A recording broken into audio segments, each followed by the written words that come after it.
Bom dia, bem-vindos à Introdução à Economia, aula 7.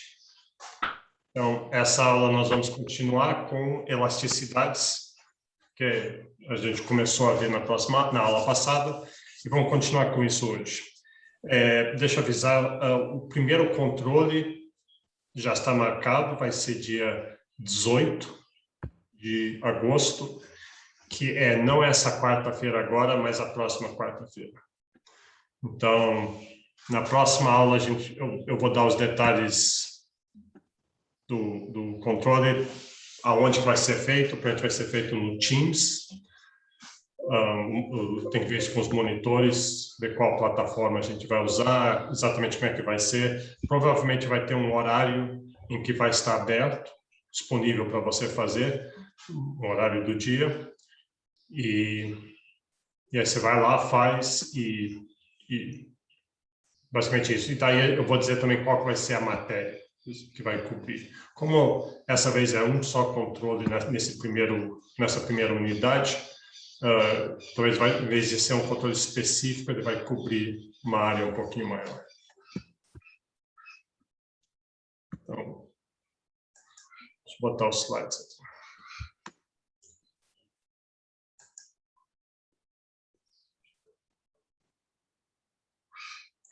Então, deixa eu lembrar onde é que a gente estava.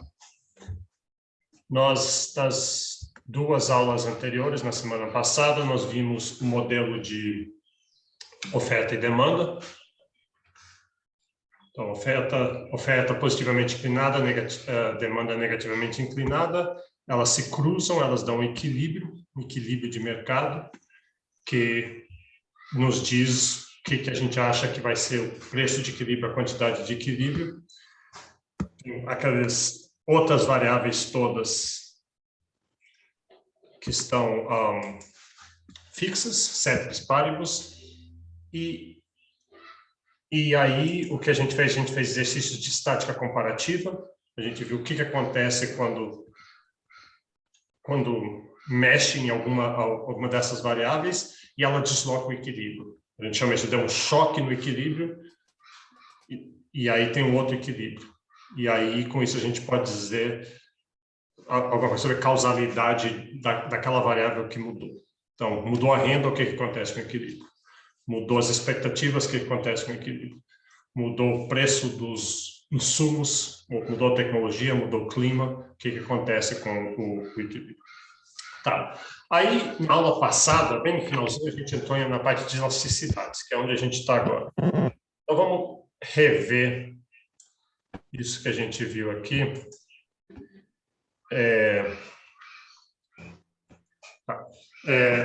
Essencialmente, elasticidade é sensibilidade. A sensibilidade de alguma coisa com uma mudança de outra coisa. E, geralmente, quando a gente fala de elasticidade, aqui a gente está pensando em elasticidade da demanda. Como é que a demanda, quanto que a quantidade que você vai querer de alguma coisa, querer comprar de alguma coisa, muda quando o preço muda. A gente sabe que a elasticidade é quase sempre negativa, que a curva de demanda é negativamente inclinada. Quando aumenta o preço de um bem, você quer comprar menos dele. Mas a questão é quanto? Quanto menos? Você é pouco sensível a variações de preço ou você é muito sensível a variações de preço? E aí depende de você, das suas preferências, depende do bem e depende da situação. Então, diferentes pessoas têm diferentes demandas, então diferentes pessoas têm diferente sensibilidade a preço. Aí a gente viu, por enquanto a gente vai estar vendo elasticidade de preço da demanda, mas depois vai ver outras elasticidades. E a gente viu que a forma, isso é tudo ainda da aula passada, a forma é relativamente simples. No numerador é simplesmente uma divisão, uma proporção, uma fração. No denominador é a variação de preço, as peças assim, quando varia o preço, e a gente faz uma variação em termos percentuais. Em vez de dizer assim, o preço variou R$10 ou variou 10 centavos, que tem uma unidade centavos ou reais, isso pode tornar complicado, a gente faz uma variação percentual. Aí, independente do qual for a unidade, uma variação de 10% do preço, e no numerador a gente sabe que a demanda vai cair, porque aumentou o preço, mas vai cair por quanto? Vai cair 10%, exatamente, e aí a elasticidade vai ser 1, na verdade, menos 1, ou vai ser menos do que 10%. Preço sobe 10%, quantidade cai 9%. Então, menos 9 sobre 10 é menos 0,9. Essa seria a elasticidade. Então, é isso assim que a gente calcula. Em termos práticos, assim, esse aqui é a mesma coisa, a mesma fórmula aqui, só que aqui em termos de forma. Então, o preço 0 é o preço inicial, o preço 1 é o preço depois. Então, você pega 2 pontos no tempo. Pode ser um ano para outro, então um dia para o outro, um momento para o outro. Preço 0 vai para o preço 1 e a quantidade 0 vai para a quantidade 1. Então, é só você plugar. A gente viu exemplos disso aqui. Então, aqui está um exemplo. Escolhe um ponto na curva de demanda. Esse é o ponto 0, então P0, Q0. E o ponto 1, P1 e Q1. E aí, simplesmente, pega esses números e põe na fórmula. Ou simplesmente calcule a variação percentual de preço, variação percentual de quantidade. Nesse exemplo aqui, deu menos 2. Então, a elasticidade deu menos 2. Isso é alto, isso é baixo? Bom, um jeito de classificar isso é dizer assim, se a elasticidade ela é sempre negativa, primeiro, então começa do 0. Então, tem exceções. A gente vai ver essa exceção hoje, em que uma elasticidade de demanda é positiva, mas não é comum e é meio que um contrassenso. Então, ela começa do 0. Se ela começa do 0 e vai para menos infinito. Então, se ela está 0 até menos 1, mas não menos 1, 0 até menos 0,99, a gente chama ela de uma demanda elástica. É uma demanda elástica. Não, desculpe, falei errado. É inelástica. Esse caso aqui, o segundo caso aqui. Se ela está entre 0 e menos 1, aqui está escrito 1 em módulo, porque como a gente sabe que demanda é sempre negativo, muita gente, às vezes, a gente não fala menos 1, a gente fala, tem uma elasticidade de 1. Mas é subentendido que é menos 1, porque é tão óbvio que uma curva de demanda é negativamente inclinada. Então, se a elasticidade está entre 0 e menos 1, por exemplo, menos 0,1, menos 0,2, menos 0,75, menos 0,88, qualquer coisa assim, a gente diz que a demanda é inelástica. Por quê? Porque o preço varia uma certa quantidade, uma certa porcentagem, 10%, por exemplo, e a demanda caiu, mas caiu menos do que os 10%. Então, ela é não elástica, ela não variou tanto quanto a variação do preço.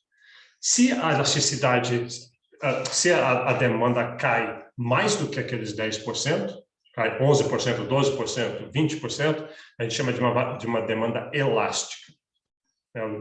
Sempre que se pensa em elasticidade, substitua a palavra elasticidade por sensibilidade ou sensitividade. E tem o caso também que a queda na quantidade é exatamente igual à queda no preço, e a gente chama isso de uma demanda elástica. Então, e a gente vai ver vários exemplos hoje de vários bens reais que esses são elásticos. Então, aqui está um exemplo. Isso aqui ainda tudo a gente viu na aula passada. Está aqui uma demanda. Com esses números aqui, você vê que o que aconteceu? O preço caiu de 6 para 4. Então, uma queda, sim, relativamente grande, mas a quantidade subiu de 2, com essa queda de preço, a quantidade aumentou, mas aumentou quanto? Aumentou de 2 para 6. Então, triplicou. Aqui ela não caiu, ela caiu assim, né? 2 sobre 6, caiu 1/3, mas triplicou. Então, aqui deu uma demanda bem sensível, bem elástica, menos 6. E, na verdade, na prática, quase não existe quando você calcula com dados reais, nunca uma elasticidade é difícil ser tão sensível assim. Aqui tá. E um jeito de pensar, quando você bate o olho no gráfico, se o gráfico for muito deitado, se ele for muito horizontal, isso significa que a demanda é elástica. E faz sentido, porque se ele é deitado, quer dizer que uma pequena variação de preço dá uma grande variação. Essa distância aqui é muito maior que essa distância aqui.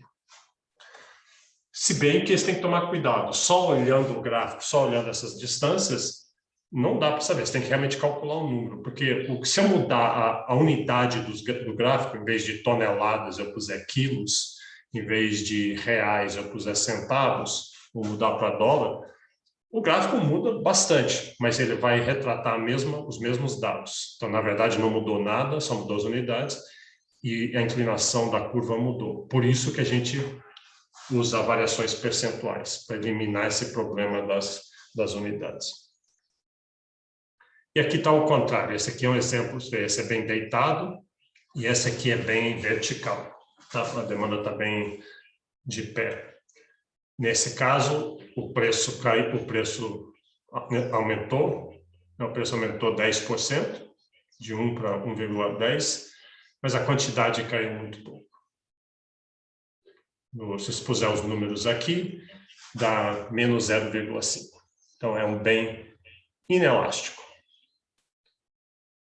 A quantidade caiu percentualmente metade do que o aumento percentual nos preços.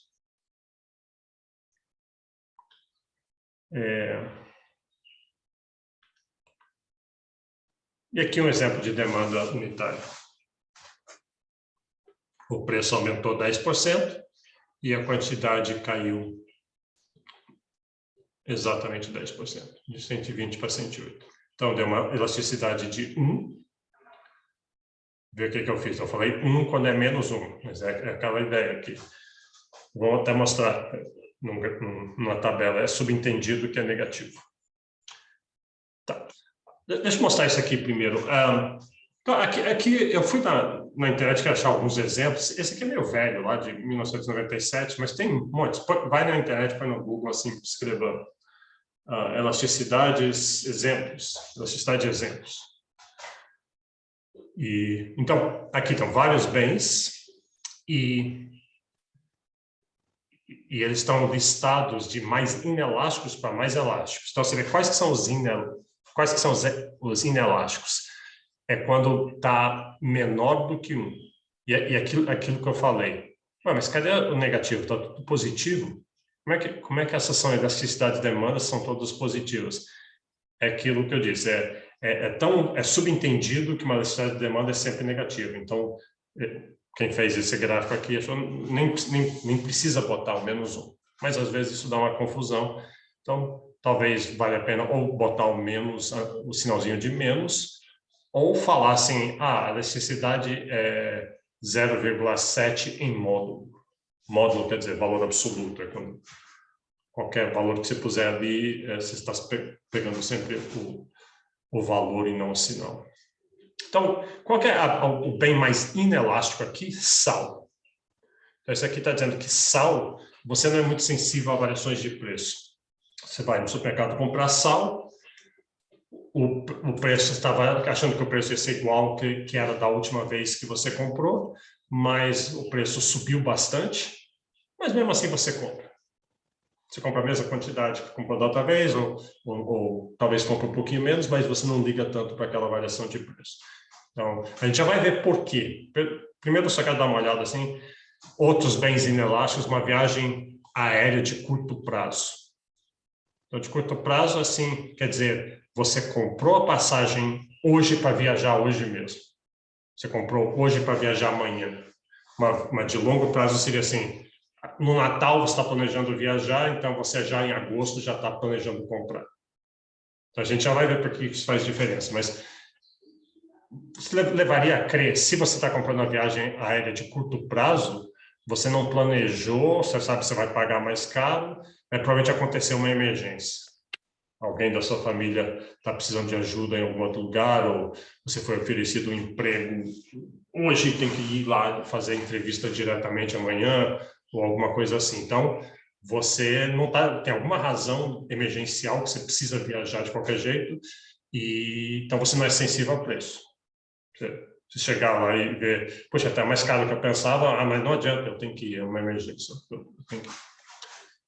Então, daqui a pouco a gente vai voltar para isso aqui, só vamos ver alguns outros exemplos. Café, fumo,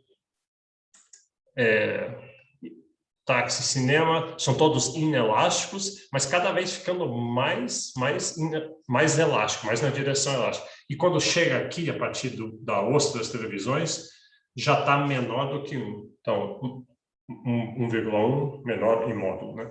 1,1, 1,2. Então, esses bens aqui são elásticos. Esses aqui você é sensível a preço.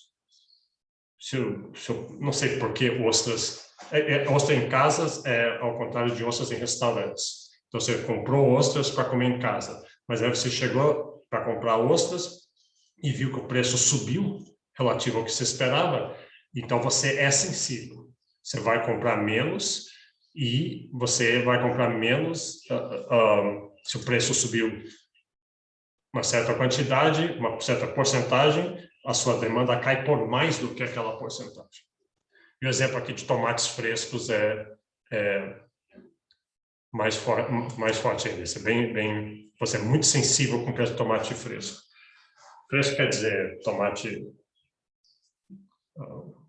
não é enlatado ou extratamente. Depois a gente dá uma olhada nisso, vamos ver isso aqui é importante. Instantinho só, já vem.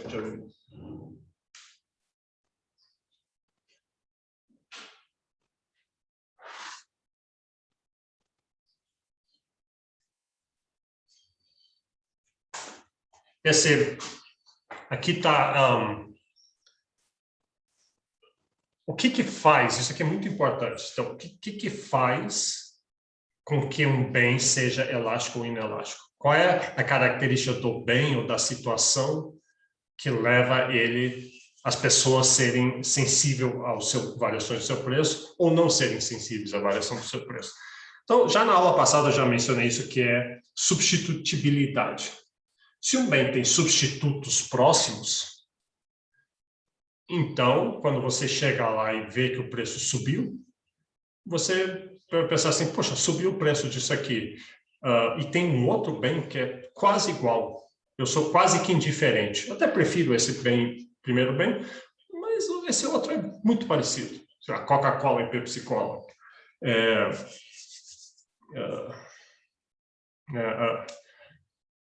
Pão de trigo e pão de milho, ou arroz e macarrão, seja lá o que for. Então, tem alguns bens que têm muitos substitutos.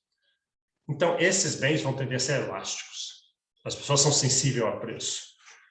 Se você sobe o preço daquele bem, como tem outros bens muito parecidos, o consumidor relativamente indiferente, então, aquele primeiro bem vai ter, a pessoa que vende aquele bem que produz, não tem muita opção de aumentar o preço dele, porque senão vai perder clientes. Os outros 3 itens são variações em torno de substitutibilidade. Se você pensar bem, o que está por trás é substitutibilidade. Um exemplo que eu dei na aula passada de um bem inelástico seria bem como um remédio que você precisa tomar. Um remédio para uma doença rara, e você tem que tomar aquele remédio de qualquer jeito, não adianta tomar outro remédio no lugar, não tem um substituto para aquilo ali, é uma doença rara, com um remédio único. Então, você é inelástico com relação à demanda. Se o preço subir, você vai provavelmente pagar. Você vai continuar comprando mais ou menos a mesma quantidade. Pode até, talvez, reduzir um pouco, vou tomar um pouquinho menos, mas e você vai resmungar, se não é que você vai achar bom, você vai achar ruim. Se você tem uma demanda inelástica, não é que você não liga, você liga, mas é alguma coisa que faz com que você continue comprando. Então, antes de ver os outros 3, olha o exemplo. Sal é um bom exemplo disso aqui.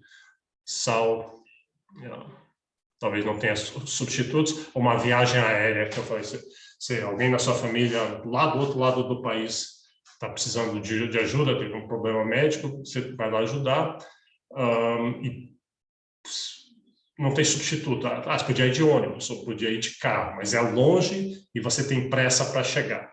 É uma emergência. Então, não tem substitutos, tem que... você vai estar insensível a preço. Você vai pagar, seja lá o que for, claro, dentro de limites, para ir. Segundo ponto aqui. Então, suponha um bem...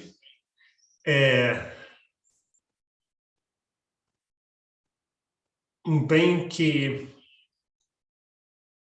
ele tem um pedaço... Você tem o seu orçamento, né? Então, você tem o seu orçamento familiar, você tem sua renda, a renda da sua família, e você tem um orçamento, você vai, vamos gastar assim, 30% com alimentação, 10% com transporte, tanto por cento com educação, tanto por cento com remédio, saúde, entretenimento, etc, etc. Vamos poupar um pedaço, tem o seu orçamento. Se tem um bem que é um pedaço muito pequeno do seu orçamento, e aí, tipicamente, você vai ser mais insensível a variações de preço. E aqui eu botei o exemplo do sal, que sal é bem isso, né? Sal é essencial, você tem que comprar sal, mas sal, geralmente, você compra... Quantas vezes você compra sal durante o ano? Você repara que até que no supermercado o sal está sempre na última prateleira embaixo, porque é bem inelástico, sabe?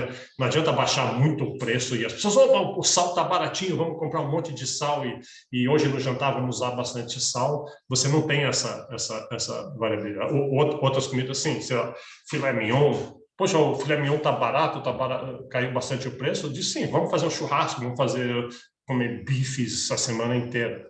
Aí sim, mas sal é inelástico.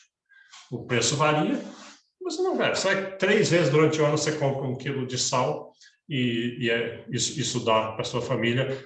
Muitas vezes você repara até que você talvez nem olhe o preço do sal. Muitos bens que você vai no supermercado, você é cuidadoso, olha o preço e considera o sal. Pega 1 quilo de sal aí. Qual? Não, pega qualquer um. Sal é sal, o preço provavelmente é mais ou menos. Então, agora, um outro bem, pensa assim, um outro bem que ele toma uma parte grande do seu orçamento. Então, no seu orçamento semanal, digamos que você gasta muito em, sei lá, azeite de oliva, por exemplo, para botar na salada, para cozinhar azeite de oliva, e aí você vai no supermercado e assim que você vai comprar, alguém fala para você, olha, num outro supermercado, lá do outro lado da cidade, o azeite de oliva está bem mais barato. Aí você pensa assim, poxa, mas será que vale a pena ir até lá? E se o produto for um pedaço grande, relativamente grande do seu orçamento, aí vale a pena ir. Opa, eu vou lá, vou até comprar e vou estocar. Então, você é mais sensível a preço. Mas um bem que faz um pedaço pequeno do seu orçamento, não. Então, na tabela aqui, sal, de novo, por essa razão, sal talvez seja o mais inelástico de todos. Outro exemplo é que esses dois bens aqui, café... Cadê minha setinha? Café e fumo, café e tabaco. Tabaco. O curto prazo quer dizer assim, isso é para quem fuma, né? Então, curto prazo quer dizer, de repente você reparou que está sem cigarro, você vai comprar, vou comprar agora, para fumar agora, no curto prazo. Então, o único lugar que tem para comprar é essa birosca aqui, eu vou comprar, puxa, mas o preço está bem mais alto do que eu geralmente pago. Aí você fala, não me quer saber, eu vou comprar de qualquer jeito, eu preciso fumar isso agora. Então, por isso que é inelástico. Agora, se está fazendo assim, eu vou comprar os meus cigarros por mês, então eu vou comprar cigarros para eu fumar depois, aí você diz assim, então eu posso planejar um pouquinho, eu vou andar um pouquinho mais, ou vou comprar em tal lugar que lá é mais barato. Você é mais sensível a preço no longo prazo. Então, de certa forma, o horizonte de tempo é isso aqui. No longo prazo, quando você vai comprar alguma coisa para uma viagem para daqui a 3 meses, você vai comprar um eletrodoméstico que você vai usar, você pode planejar mais a compra, então você é mais elástico, você vai levar em conta preço. No curto prazo, precisa de negócio agora, no curto prazo. Vamos ver os exemplos aqui. serviços legais no curto prazo. Serviços legais é um advogado, né? Então, por que você precisa de um advogado agora mesmo? Você fez alguma coisa, você está sendo acusado de alguma coisa, aconteceu alguma emergência legal aí, você precisa de um advogado agora, então você não vai poder sair caçando preço de advogados, comparar todos, entrevistar vários, tem que meio que pegar, se já está lá na delegacia, tem que pegar o advogado que aparecer. Então, você é insensível a preço, inelástico. E, finalmente, o último ponto é, dependendo de qual mercado você está falando, como é que se define o mercado do bem, de menos agregado para mais agregado, de menos detalhado para mais detalhado, a elasticidade vai variar. Então, pega um exemplo de refrigerante. Por exemplo, assim, você está com vontade de tomar Coca-Cola. Então, se eu falar assim, o mercado é Coca-Cola, qual que é a minha elasticidade? Aí, assim, eu vejo o preço da Coca-Cola e se ela subir, quão sensível eu sou àquilo. Agora, assim, em vez de Coca-Cola, eu falo assim, tá, não vamos mais definir como só Coca-Cola, vamos dizer colas em geral. Coca-Cola, Pepsi-Cola, tem 4, 5 outros que são sabor cola. Então, é um mercado já mais abrangente. Eu já tenho mais substitutos entre um e outro. Se o preço da Coca-Cola estiver caro, eu posso comparar com a da Pepsi-Cola, com o outro Bitu-Cola, sei lá, os outros colas que existem. Então, eu tenho mais escolhas, tenho mais substitutibilidade. Então, quando ele está muito definido, muito específico, a minha elasticidade é mais inelástica. O mais abrangente, vamos continuar. Então, tem colas. Mas em vez de colas, vamos definir refrigerantes em geral. Vai incluir guaranás, Fanta, soda limonada, essas coisas todas. Tem mais escolhas ainda, tem mais substituição possível. Então, aqui você já vai ser mais elástico. Agora, defina, esse mercado, em vez de refrigerantes, defina como bebidas adoçadas em geral. Agora inclui chás e sucos e outras coisas. Aí você pode dizer, não, mas eu posso abranger mais ainda. Inclui águas, água mineral, água com gás, água sem gás. Inclui bebidas alcoólicas, cerveja. Então, dependendo de como você definir o mercado, a elasticidade vai variar.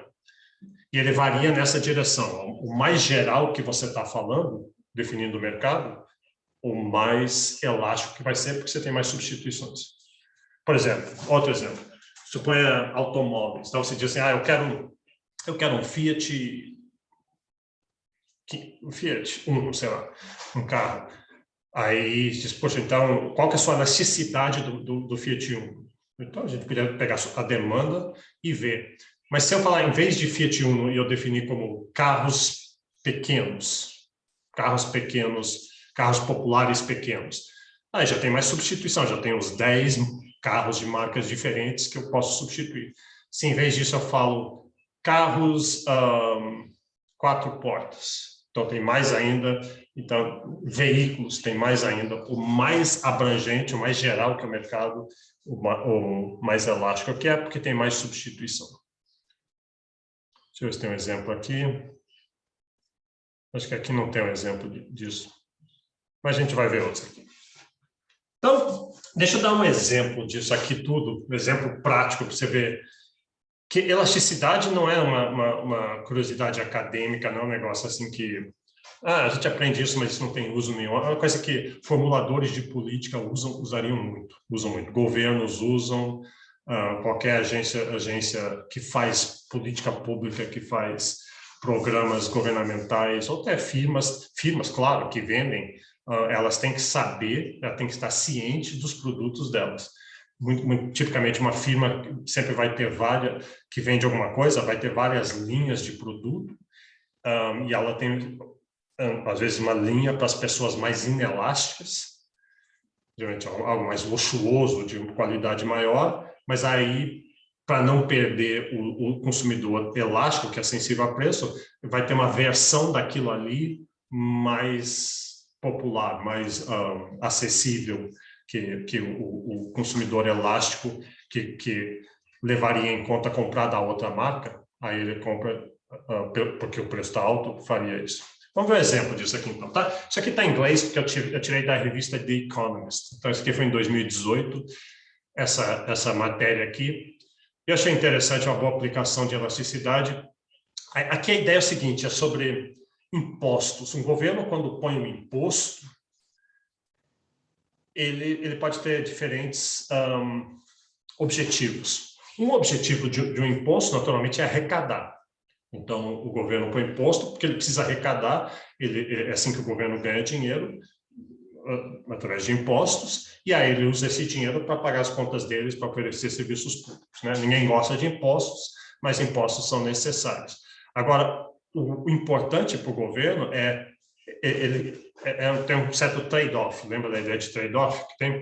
Ele tem que botar impostos, mas impostos distorcem a economia. Impostos são distorsivos, porque as pessoas não gostam de impostos. Impostos fazem com que as pessoas mudem as escolhas delas. Então, elas fariam as escolhas daquilo que elas preferem, e quando o governo põe o imposto, aí as pessoas muitas vezes dizem, então eu queria comprar tal bem, mas em vez eu vou comprar outro, porque esse aqui ficou com o imposto, ficou muito caro. Então, o objetivo para o governo deveria ser, pelo menos, como é que eu preciso arrecadar, digamos, R$1 bilhão? Como é que eu consigo R$1 bilhão da maneira menos distorsiva possível? Eu não quero sair jogando imposto a torto e a direito, porque isso é muito ruim para a economia, isso distorce a economia. Então, o governo quer escolher botar impostos. No fundo, o que o governo quer é botar impostos em demandas inelásticas. Ele quer botar impostos aonde esses impostos não vão fazer com que as pessoas saiam substituindo, onde as pessoas são mais ou menos fixas ali no consumo daquele bem e vão continuar consumindo aquilo ali apesar dos impostos. Tanto para não distorcer a economia, como para arrecadar, porque se o governo sair e põe impostos em cima de bens extremamente inelásticos, o governo não vai arrecadar nada, porque ele botou os impostos lá, as pessoas substituíram os bens por outros bens e o governo não arrecada nada. Para arrecadar e para não distorcer a economia, o governo quer achar as coisas inelásticas. O outro lado disso é essa ideia de sin taxes. Sin é pecado, então é impostos do pecado. A ideia está entre aspas, né? Porque a discussão aqui não é se é um pecado ou não, isso não quer entrar em questões de moral ou religião, nem nada assim. A ideia de bens como cigarro, né? Veja, não dizer aqui, cigarro, álcool e bebidas com açúcar. Então, aqui no Brasil ainda não tem muito essa noção, talvez tenha, mas não é tão generalizada como nos Estados Unidos, de que refrigerantes com açúcar são extremamente perversos. Eles são muito ruins para a saúde, geram diversos problemas e muita gente, na prática, como matéria de saúde pública, então, como se fossem pecados essas coisas, e aí a ideia do governo pensar o duplo dividendo, que eles falam assim, olha só, o governo pensa, a gente pode fazer duas coisas boas, do ponto de vista do governo, sei lá, da sociedade, seria, a gente pode, se a gente puser um imposto sobre fumo, sobre refrigerante e sobre álcool, a gente pode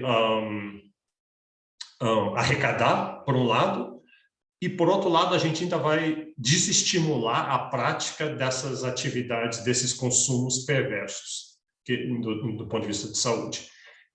Então, fazendo isso, a gente ganha dos dois lados. Vamos fazer. E aí, o que o artigo ele vai ver se isso é verdade mesmo. Vamos olhar, ver se funciona isso e quais os detalhes do funcionamento disso. E, para fazer isso, o que você quer saber justamente são elasticidades. Quão sensível as pessoas são a esses impostos, porque impostos são aumentos de preço. Só mencionar uma coisa aqui, mas essa ideia de que refrigerante, que o governo teria um papel em tentar desestimular isso é muito criticado por algumas pessoas, porque eles dizem assim, quem consome particularmente refrigerantes são pobres, são mais pobres. Não é que eles consomem mais, mas como uma parcela do seu orçamento, eles consomem mais. E você botando um imposto no refrigerante, você está especificamente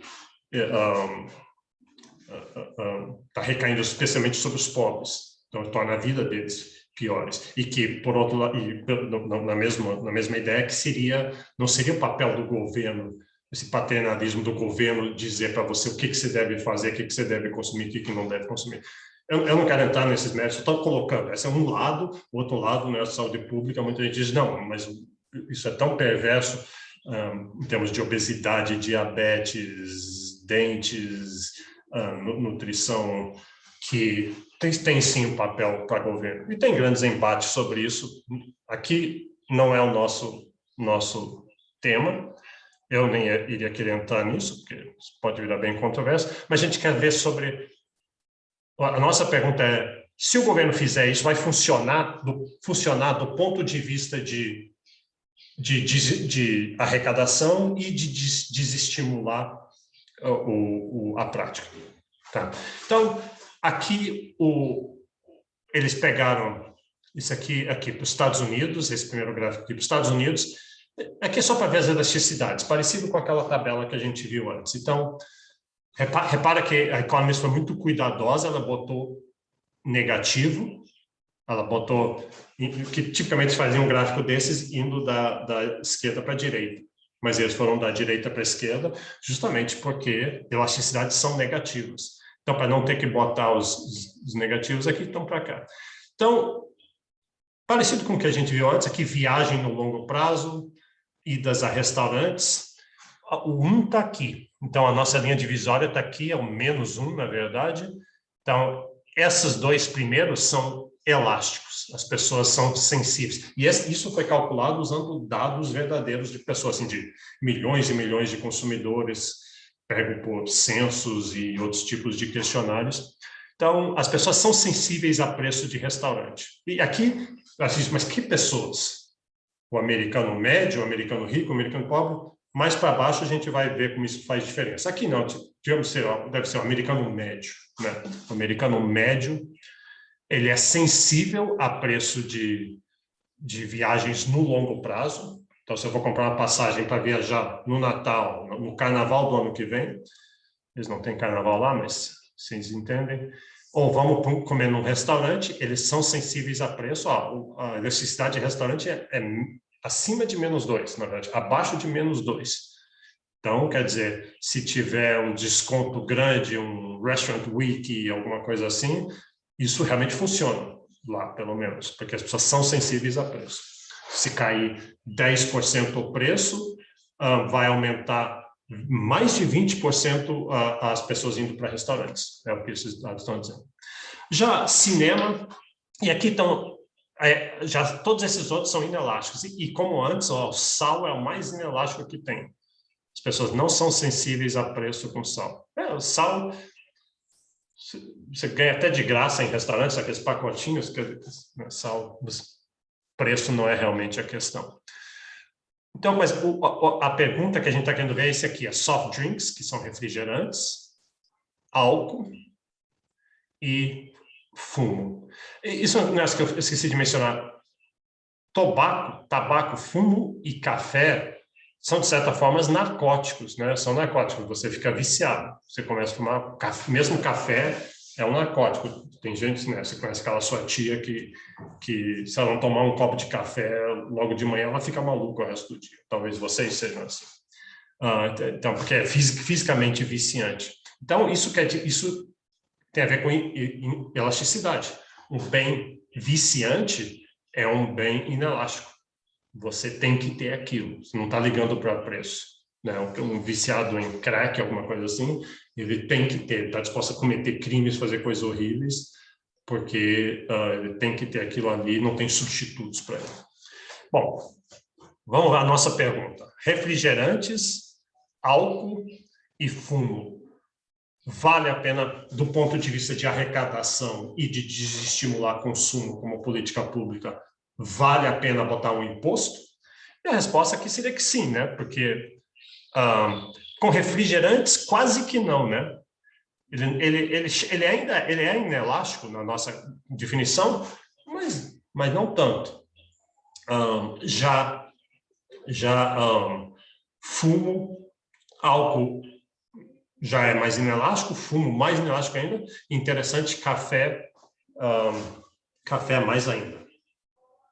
Então, a resposta é sim, deveria funcionar.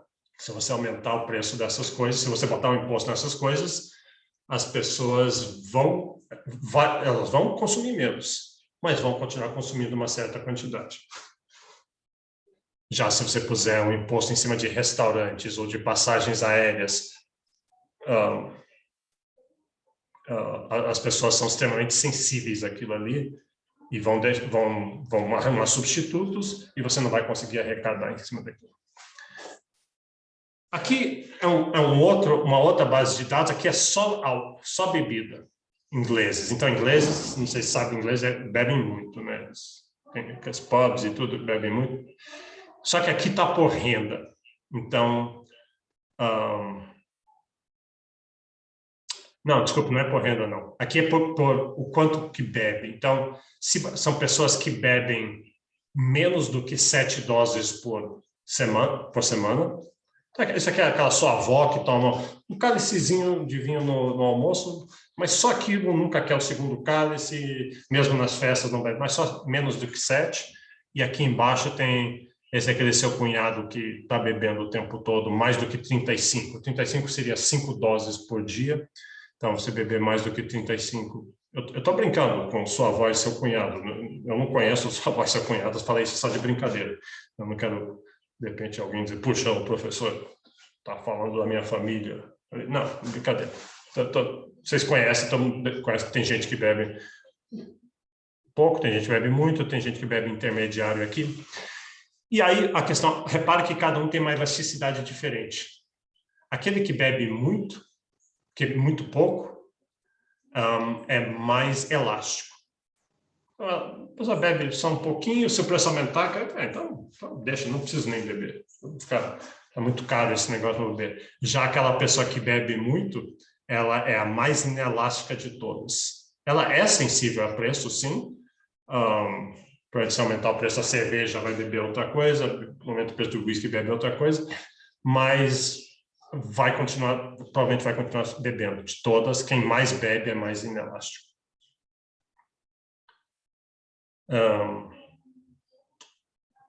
E aqui, isso aqui é um pouco diferente, mas eu acho interessante ver esse gráfico aqui, que ele é um bom uso de elasticidades do ponto de vista de um governo, de um formulador de política. Então, é um bom jeito para quem está aprendendo elasticidades. Aqui a ideia é o seguinte, a gente tem 3 atividades que o governo... Você pensa assim, você é o governo, você está olhando assim, isso aqui é Inglaterra. Então, as pessoas na Inglaterra têm 3 hábitos que a gente observa, que a gente gostaria de desestimular, mas além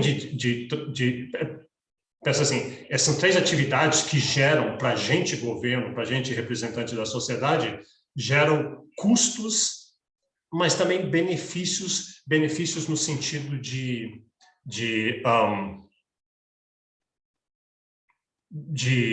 se a gente puser um imposto em cima dessas coisas, a gente consegue reduzir. Então, esse seria o benefício. Então, deixa eu explicar aqui um por um, e daí vocês vão ver como é que é. Então, fumo, álcool e obesidade geram custos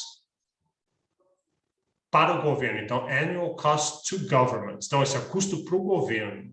Tá? O governo que, claro, gera custo para as pessoas, para a vida das pessoas, para as famílias, mas aqui é custo para o governo. Então, eles geram custo aqui, isso aqui é custo médicos, né?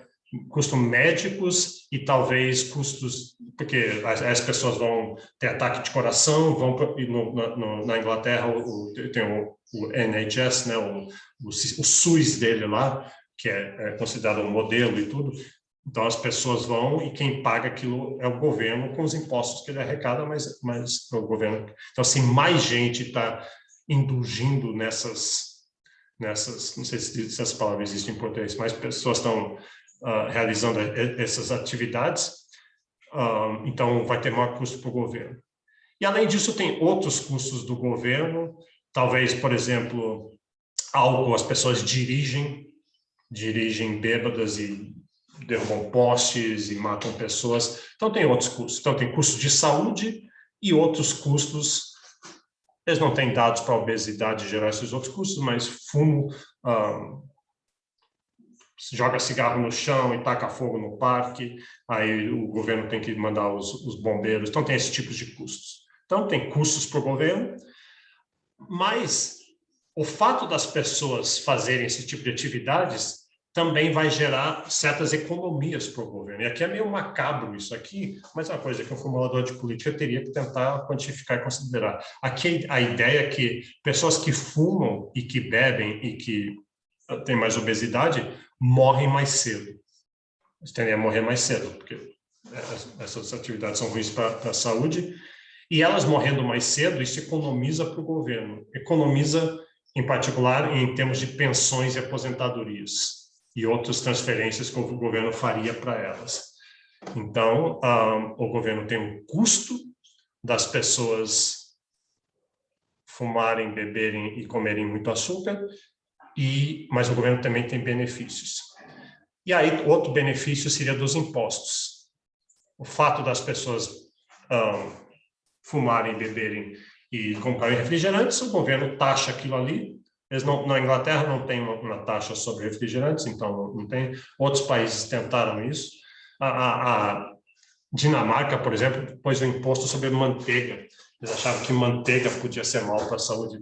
Acabou que não funcionou. As pessoas viajavam para a Suécia e compravam quilos de manteiga. Então, é um benefício para o governo. E aí aqui a ideia é ver, vamos somar tudo. O que o governo ganha das pessoas terem essas atividades? O que o governo perde em termos de orçamento de ter essas atividades? Em termos líquidos, o governo, para fumo e para álcool, o governo ganha. O governo se beneficia das pessoas fazerem isso, se beneficia tanto que ele vai botar um imposto nessas atividades. Essas atividades são inelásticas, as pessoas vão reduzir um pouco, mas vão continuar fazendo, o governo arrecada, e as pessoas vão morrer mais cedo. E aí o governo vai ter que fazer menos transferências, menos aposentadorias para eles. E relativo a esses ganhos, os custos para o governo de tratar as pessoas, geralmente em termos de saúde, é menor do que esses benefícios, pelo menos para fumo e para álcool, não para obesidade. Porque a obesidade o governo não arrecada. Acho que a chave está aqui, não arrecada em termos de impostos. Então tá. Se a gente acredita nisso ou não, ou se você acha isso muito macabro de um governo estar pensando isso ou não, esse não é o ponto. O ponto aqui é para dar um exemplo do uso de elasticidade. Tá. Deixa eu dar... A gente viu um exemplo do ponto de vista do governo, vamos ver exemplo do ponto de vista de uma empresa. Então, uma empresa, o governo, ao botar um imposto, essa taxação ótima que está escrito ali, a gente já viu que um governo quer tomar muito cuidado onde ele põe imposto. Ele não chega assim e diz, a gente está precisando de... Surgiu umas contas aqui a mais, a gente precisa pagar mais, está sem dinheiro em caixa, joga os impostos aí em qualquer lugar, vamos arrecadar. O governo não pode fazer isso, isso distorce, ou não arrecada nada porque as pessoas arrecadam muito pouco, as pessoas substituem, eles são elásticos quanto aquilo. Então, o governo tem que fazer uma taxação ótima. Ótima quer dizer, até meio um contrassenso, taxação ótima, porque ótimo quer dizer bom, e impostos são sempre ruins, né, do ponto de vista de quem paga, mas ótima quer dizer eficiente. Taxação ótima, você botou aqueles impostos exatamente nos lugares mais inelásticos, vai conseguir arrecadar aquela quantidade que você precisava. Primeiro, vai conseguir arrecadar, mas sem pôr muitas distorções. Isso do ponto de vista do governo. Mas do ponto de vista de uma empresa também quer fazer mais ou menos isso. Ela não vai botar um imposto, mas ela gostaria de aumentar os seus preços para aumentar o seu lucro. Então, uma empresa vende bens, aí ela percebe, puxa, mas os meus consumidores são bem diferentes. Eu tenho consumidores de vários tipos. E em particular, uma dimensão em que a empresa pensa, eu tenho consumidores com elasticidades diferentes. Eu tenho um certo grupo de consumidores do meu produto, eles são absolutamente inelásticos, eles não ligam para preço. Por eles, eu poderia dobrar o preço e eles continuariam comprando mais ou menos a mesma quantidade, ia ser ótimo para mim e o meu grupo ia subir. Mas eu não posso fazer isso porque esse outro grupo de consumidores, eles são incrivelmente elásticos. Se eu aumento alguns centavos, eles já estão correndo para comprar do meu concorrente. Então, como é que eu faço? Então, a empresa pensa, será que eu não tenho como fazer uma discriminação de preços? Isso que está escrito ali. Se eu pudesse fazer um desses bens, às vezes botando um pacote diferente, um nome diferente, ou vendendo em lugares diferentes, ou mudando só um pouquinho o próprio produto, e esse eu vendo para o grupo inelástico, e eu aumento o preço e eles vão comprar. E para os elásticos eu tenho esse outro bem e esse aqui eu mantenho o preço mais baixo. Só que, a princípio, é ilegal fazer isso. Quer dizer, é ilegal no sentido assim, eu não posso ter uma loja assim e eu sou dono da loja e eu fico ali olhando todo mundo que entra e eu falo assim, para você o preço é tal, mas para ele o preço é tal. As mulheres vão pagar mais do que os homens, ou as pessoas dessa raça vão pagar mais do que de outra raça, ou velhos vão pagar mais do que... Quando fala assim, velhos, idosos vão pagar menos, você vê que existe na sociedade tentativa de fazer isso. Algumas são aceitas, por exemplo, desconto para idosos, né? Tem isso. Às vezes, para gênero, tem isso. Tem festas, por exemplo, que mulher paga menos ou não paga. Tem meia entrada para jovens. Então, sempre tem tentativas de tentar discriminar, mas, a princípio, você não poderia discriminar... você não poderia discriminar. Você é feio, você vai pagar mais. Você não é feio, você paga menos. Embora você possa até ter tentativa de fazer isso.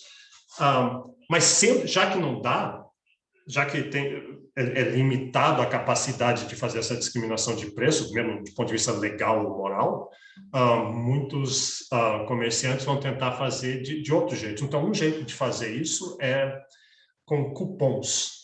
Então, cupons é um jeito de fazer isso. Você já viu isso aqui? Aqui no Brasil, do jeito que eles fazem, assim, você geralmente no semáforo, você paga no semáforo, eles te dão uns folhetos assim, no nosso supermercado o detergente de lavar-louça vai estar com 30% a menos, o contrafilé vai estar tanto a menos, o refrigerante tanto a menos. E aí você pega aquilo ali e isso convence você a ir lá para o supermercado. Quem é que é influenciado por aquilo ali? Quem é influenciado é tipicamente o consumidor elástico.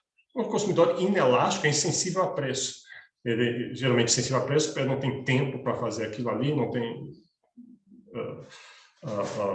aquela preocupação. Então, o folheto é um jeito de atrair o inelástico para o seu supermercado.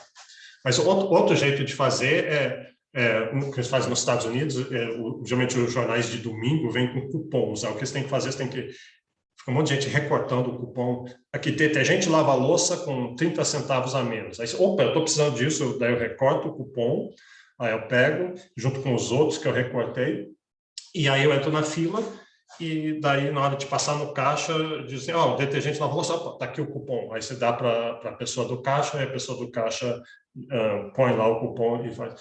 Agora, de novo, quem é que vai fazer isso? Quem faz isso é a pessoa que tem mais tempo, que é sensível a preço, e vai fazer aquilo ali.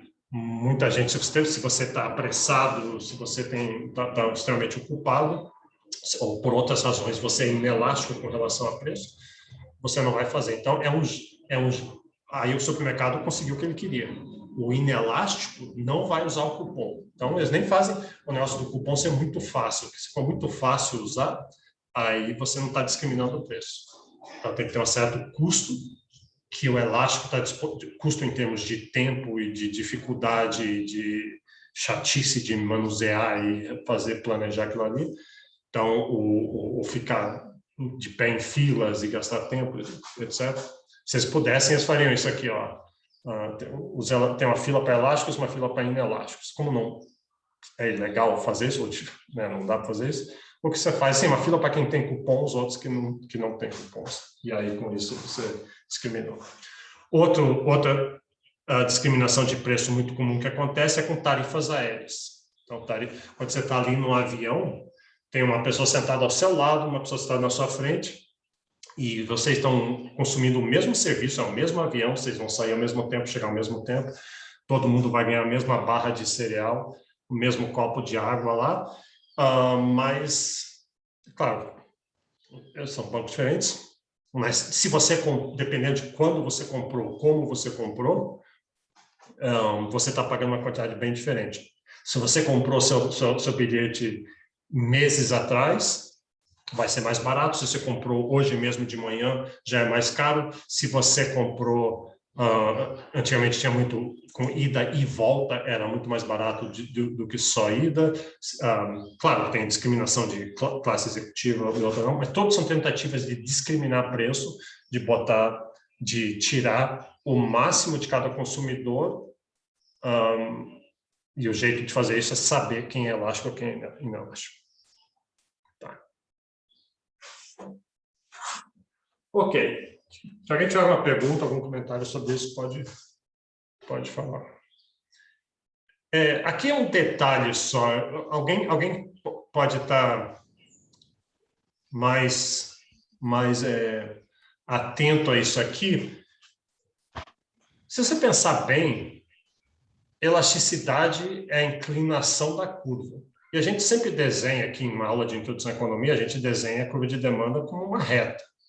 Quando se estima isso na vida real, não é necessariamente uma reta, ela realmente é uma curva, e ela tem umas regiões. Só que, quando você tem uma reta assim, a inclinação é a mesma em qualquer ponto da reta. Se você pegar um ponto aqui no meio, um ponto aqui na ponta, a inclinação vai ser sempre a mesma.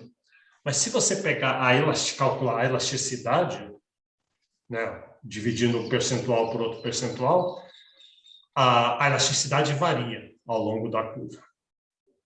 Então, aqui nesse exemplo aqui, se você pegar esses pontos aqui, você vai ver que a elasticidade, você partindo aqui da quantidade zero, indo nessa direção assim, a elasticidade passa de infinito nesse ponto aqui, tem um ponto aqui onde a elasticidade é unitária, e daí a elasticidade vai ser muito baixa. Eu só quero mencionar isso. Se isso parece confuso para você, não se preocupe com isso. Pense só assim que uma demanda tem uma elasticidade. E, geralmente, a demanda de qualquer bem, ela é numa certa região, assim.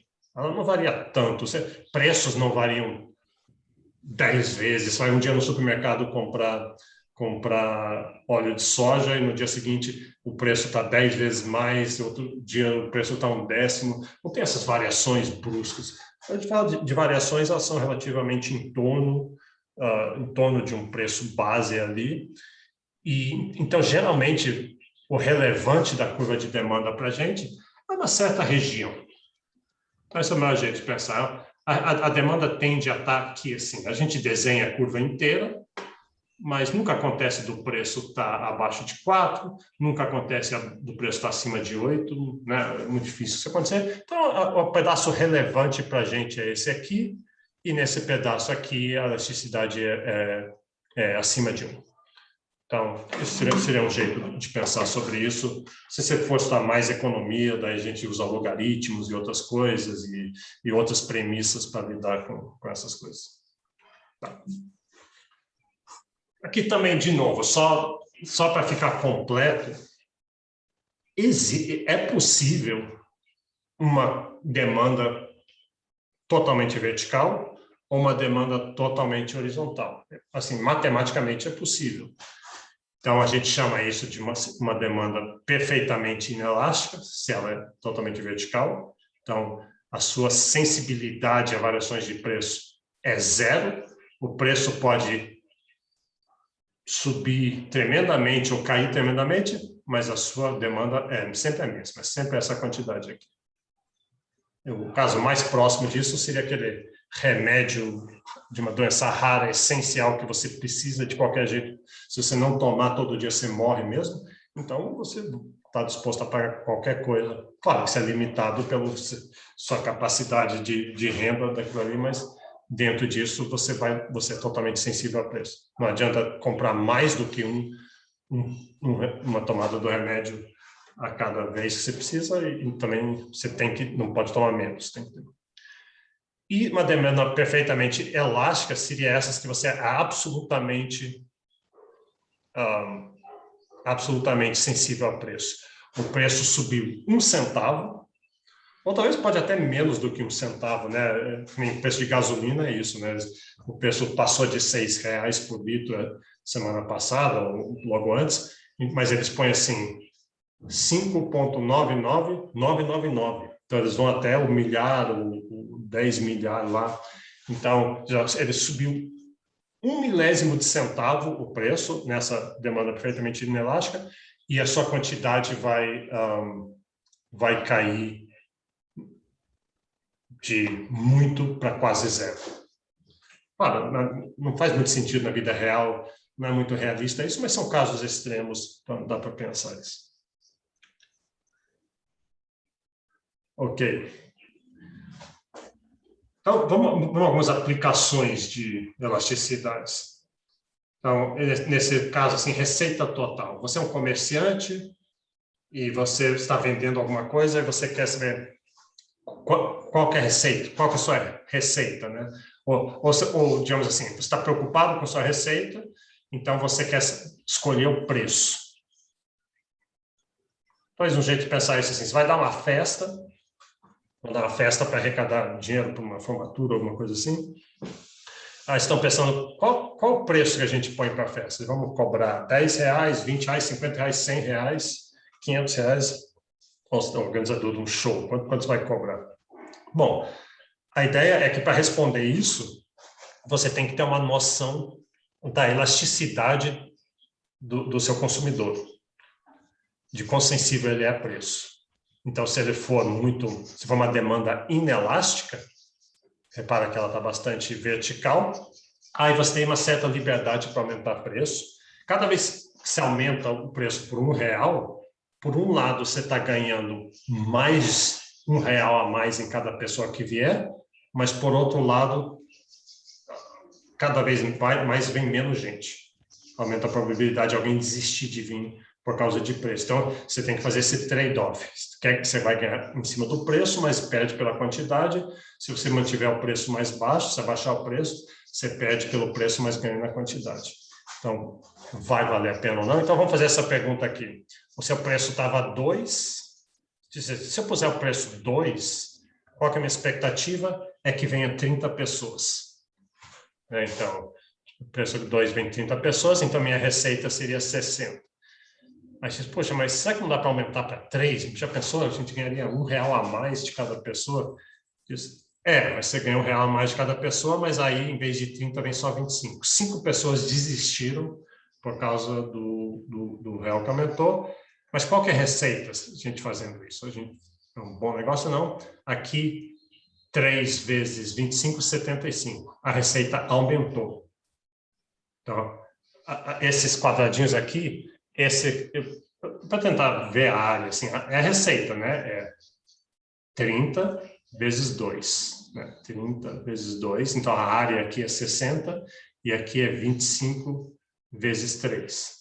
Então, essa área aqui é maior do que essa área aqui. Valeu a pena. Então, com uma demanda inelástica, valeu a pena aumentar o preço, pelo menos aqui. Se aumentar demais, não vai valer, vai chegar uma hora que vai ser pior. Mas esse exemplo aqui valeu a pena, porque a demanda é inelástica. As pessoas realmente querem ir, elas são insensíveis a preço, elas têm poucos substitutos a esse evento que você está organizando. Já com uma demanda inelástica, não, desculpa, uma demanda elástica. Aqui são outros números, mas se o preço for 5, vem 60 pessoas, dá 300. Se você aumentar R$1, você vai ganhar mais em cima de todo mundo que vier, só que vem 20 pessoas a menos. Em vez de 60, vem 40. Então, 6 vezes 40, 240. piorou. Você ganhou mais no preço, mas proporcionalmente você perdeu ali na quantidade. Então, é melhor deixar o preço mais baixo, com a demanda elástica. As pessoas têm substitutos, ou elas simplesmente não vêm. Então, esse foi esse exemplo aqui. E claro que com uma demanda unitária não faz diferença. Naquele ponto, naquela região ali, se aumentou, e aqui eu escolhi os números para dar exatamente isso, né? Porque demanda unitária é meio excepcional, mas o que você ganhou mais no preço, subindo de 2 para 3, você perdeu exatamente na quantidade de pessoas. Então, a gente, do ponto de vista da receita, é indiferente. Então, talvez seja melhor manter o preço baixo, né? Então, você tem mais gente e a receita vai ser a mesma. Ok. A gente vai ver só mais uma coisa aqui, daí a gente para por hoje. Mesma ideia, só que agora elasticidade e preço cruzada da demanda. Cruzada quer dizer aumenta o preço de um bem. Como é que isso afeta a quantidade? Não do mesmo bem, como a gente estava fazendo, mas de outro bem, de um bem cruzado. Um bem que tem alguma relação com esse nosso bem. Então, aqui está elasticidade preço cruzada da demanda. Então, a elasticidade é sensibilidade. Sensibilidade é o quê? A variações do preço. Mais do que da demanda cruzada, da demanda de outros bens. Então, aqui, muito parecido com o que a gente tinha antes, no denominador. Aumenta o preço, varia o preço do bem X. O que acontece com a quantidade demandada? Não do bem X, mas de um outro bem Y. Se os dois bens não têm nada a ver um com o outro, então, o preço de corte de cabelos e a quantidade de parafusos de cabeça hexagonal. Provavelmente claro que isso afeta tem um efeito via renda, né? Se está todo mundo cortando o cabelo, as pessoas têm menos dinheiro no seu orçamento para comprar os parafusos. Então pode ter um efeito ali, mas não tem nenhum efeito direto cruzado. Agora pensa assim, pão, por exemplo, que a gente usa o preço da manteiga e a demanda por margarina. Acho que é um exemplo que eu dei em outra aula, né? O preço da manteiga sobe. Então, as pessoas estão comprando menos manteiga, mas eles querem alguma coisa para substituir. Margarina é meio que um substituto de manteiga, subiu o preço da manteiga, as pessoas compram menos manteiga e vão comprar mais margarina. Então, tem uma relação ali. A gente já vai ver, a gente vai usar essa elasticidade para classificar os bens como os bens substitutos ou bens complementares. Então, você tem bens que são substitutos um do outro, sobe o preço de um, você consome o outro. Tem bens que são complementares, quando sobe o preço de um bem, você deixa de comprar aquele bem e os bens complementares, que você geralmente consome em conjunto com aquele, ou bens que não têm relação nenhuma com o outro, e aí a elasticidade preço cruzado da demanda é zero. Como é que calcula? O cálculo é exatamente o que tem antes, é variação percentual. O que mudou é que agora o preço é do bem X e a quantidade do bem Y. E antes a gente era preço do bem X e quantidade do bem X. Era elasticidade própria. Agora é elasticidade cruzada.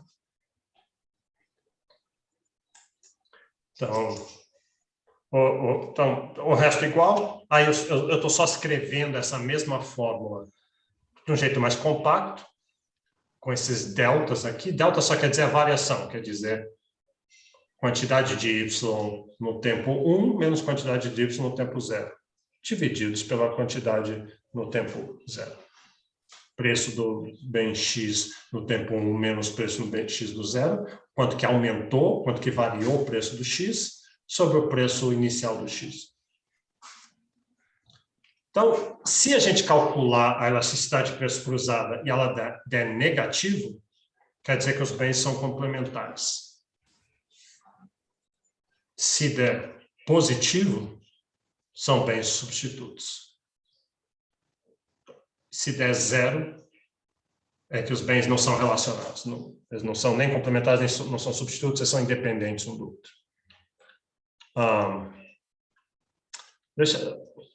Vamos dar um exemplo de cada um. Eu já dei o exemplo da matéria. Então, bens complementares seria assim, arroz e feijão.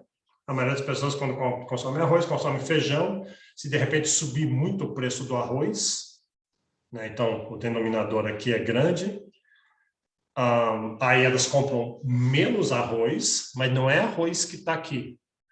Aqui é feijão. Mas como eles consomem arroz junto com feijão, ao subir o preço do arroz, está se consumindo menos feijão. As pessoas dizem, poxa, porque eu vou consumir macarrão? E macarrão, eu vou substituir o arroz com macarrão, e macarrão não é bom com feijão. Então, eu vou comer macarrão com molho de tomate. Então, o aumento do preço do arroz faz uma queda no consumo de feijão. Então, é negativo, bens complementares. E bens substitutos são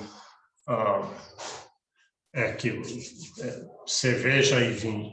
Então, subiu o preço da cerveja, as pessoas consomem menos cerveja, mas ainda querem beber, então vão consumir vinho em vez. Então, sobe o consumo de vinho. A queda no preço da cerveja aumenta o consumo do vinho, é positivo a elasticidade, então são bens substitutos. Então, isso quer dizer que a gente não precisa definir se um bem é substituto ou complementar da nossa cabeça, pensando assim. O que você faz, pega os dados dos seus bens, de quanto que foi comprado nos últimos anos, cada mês, como é que varia o preço, tem dados de preço e de quantidade, e aí você calcula ali para ver se quando sobe o preço de um bem, o que acontece com a quantidade do outro bem. Se der positivo, são substitutos, negativos são complementares. Se for estatisticamente próximo a zero, você diz, esses bens não são relacionados. A demanda não é relacionada com a demanda do outro. Tá. Eu vou parar aqui. Vamos parar aqui na elasticidade de renda da demanda. A gente continua. É a mesma ideia de elasticidade, mas agora renda. O que acontece com sua demanda por bens quando sua renda aumenta ou cai? É óbvio que as variações na sua renda vão afetar a sua demanda, mas a gente vai ver que ela afeta bens diferentes de formas diferentes. Alguém tem alguma pergunta sobre isso? Uma questão? Então, vou parar aqui. Eu falei no começo. Diga, pode falar. Era mais sobre aquela questão de discriminação de preço. O negócio de desconto para estudante entra nisso também? Não entendi. Fala de novo. Se aqueles descontos para estudante também entra nessa discriminação de preço. Sim. Entra... quer dizer, essa é uma justificativa para fazer. Tem alguém que está fazendo algum evento, daí ele percebe ali que estudantes são mais elásticos, tem uma demanda mais elástica, talvez. O estudante geralmente vai ter menos renda. Aí ele diz assim, então, eu vou cobrar das pessoas que não são estudantes, tem preço oficial, e para os estudantes eu vou ter um preço menor. Agora, isso daí o governo passou a fazer lei quanto a isso, cada município, cada político, às vezes por populismo, tenta universalizar aquilo para idosos, para militares, para, sei lá, tudo quanto é área, professores e tudo, e aí deturpa, aí já não sei o que mais isso ali está fazendo, né? E ainda mais, acaba que hoje em dia quase ninguém paga preço, pelo menos até em alguns eventos todo mundo paga meia, aí você leva 1 quilo de arroz, sei lá. Então, mas a ideia inicial seria uma discriminação de preço, sim.